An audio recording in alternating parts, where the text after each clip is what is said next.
The Wonders of His Providence by Charles Spurgeon. From Esther Defeats Her Enemies. In his heart a man plans his course, but the Lord determines his steps. Proverbs 16 verse 9. Many are the plans in a man's heart, but it is the Lord's purpose that prevails. Proverbs 19 verse 21. A man's steps are directed by the Lord. How then can anyone understand his own way?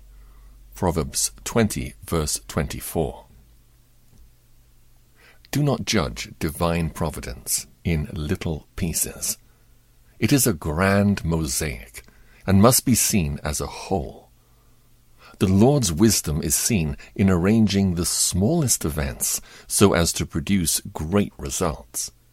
We frequently hear people say of a pleasant or a great event, "What a providence, this is the finger of God," while they are silent as to anything which appears less important or has an unpleasant savor.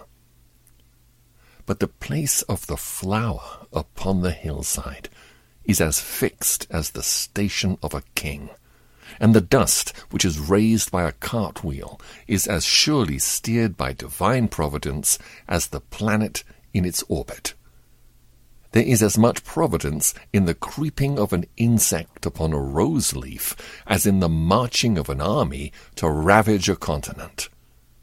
Everything, the most minute as well as the most magnificent, is ordered by the Lord, who has prepared his throne in the heavens, whose kingdom rules over all.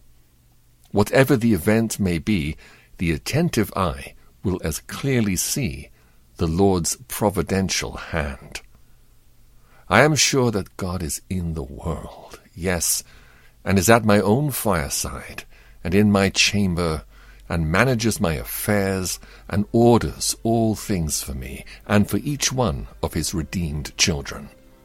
We need no miracles to convince us of his working.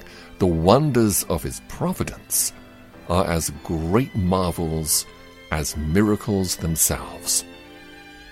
We know that God causes all things to work together for good to those who love God, to those who are called according to his purpose. Romans chapter 8, verse 28.